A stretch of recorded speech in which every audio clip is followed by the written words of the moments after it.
Alors, nous allons faire le corrigé du quiz sur les tableaux. Donc je vous rappelle le principe du quiz. Nous validons un certain nombre de compétences au moyen de tests de validation.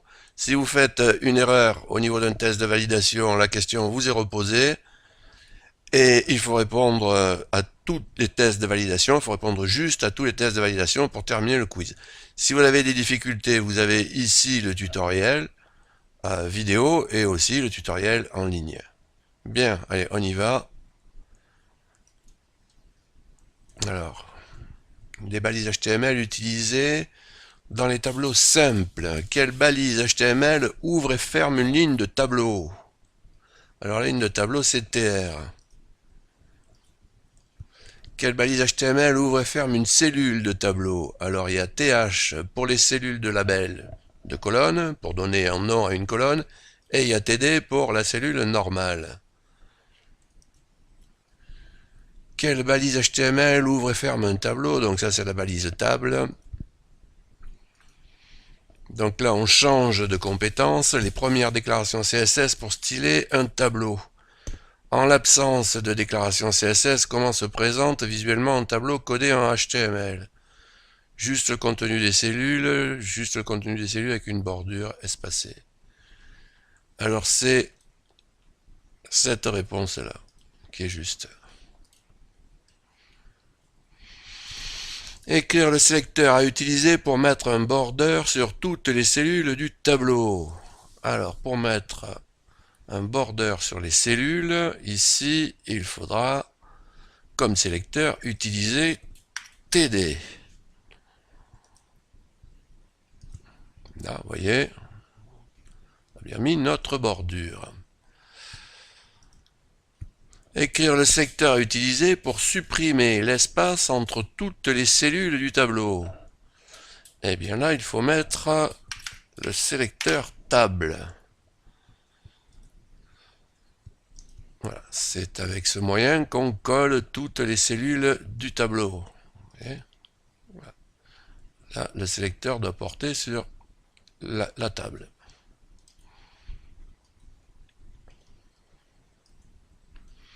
Écrire la règle CSS de manière à supprimer l'espace entre toutes les cellules du tableau. Donc c'est ce qu'on vient de voir, mais là maintenant, il faut l'écrire, donc c'est table. Alors border-collapse, c'est avec deux L, c'est pas facile à écrire, hein. Collapse, faut s'en rappeler. Voilà, ça doit être ça. Quel élément HTML utiliser pour mettre une légende à un tableau? Alors c'est caption. Par défaut, où se positionne la légende? Elle se positionne au-dessus par défaut. Écrire la règle CSS de manière à positionner la légende en dessous du tableau. Alors là, il faut cibler caption. Ensuite, prendre le caption side, deux points, et le mettre en bottom. Voilà. Alors, comment fusionner les cellules d'un tableau? Donc ça, c'est la nouvelle compétence. On me demande alors d'écrire le nom de l'attribut qui convient.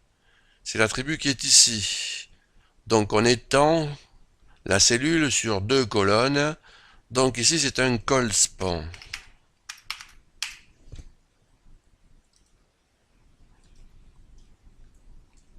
Écrire le nom de l'attribut qui convient. Là, on étend la cellule sur deux lignes. Donc ici, c'est un row span. Alors, nouvelle compétence. Complément pour les tableaux les plus complexes. Donnez le nom de l'élément HTML qui permet de structurer un tableau en plusieurs zones de plusieurs lignes. Alors ça, c'est tbody. S'il n'y a qu'une zone, vous pouvez l'utiliser aussi. D'ailleurs, Google le met par défaut, hein, le navigateur, Chrome, je veux dire. Donnez le nom de l'élément HTML qui permet de créer une en-tête sur chaque zone d'un tableau structuré en plusieurs zones. Alors pour l'en-tête, c'est le thead. Donc sur chaque zone, vous pouvez mettre un THEAD, donner le nom de l'élément HTML qui permet de créer un pied sur chaque zone d'un tableau structuré en plusieurs zones. Donc celui-là c'est tfoot. Donc c'est assez facile, hein. C'est basique. Alors maintenant, complément pour les tableaux les plus complexes. D'accord, alors ces règles CSS permettent de... Oui, alors là on travaille sur les lignes, pair, impair. Donc mettre une couleur différente sur chaque ligne de tableau. Bon, c'est ça, hein. Donc on va voir la démo.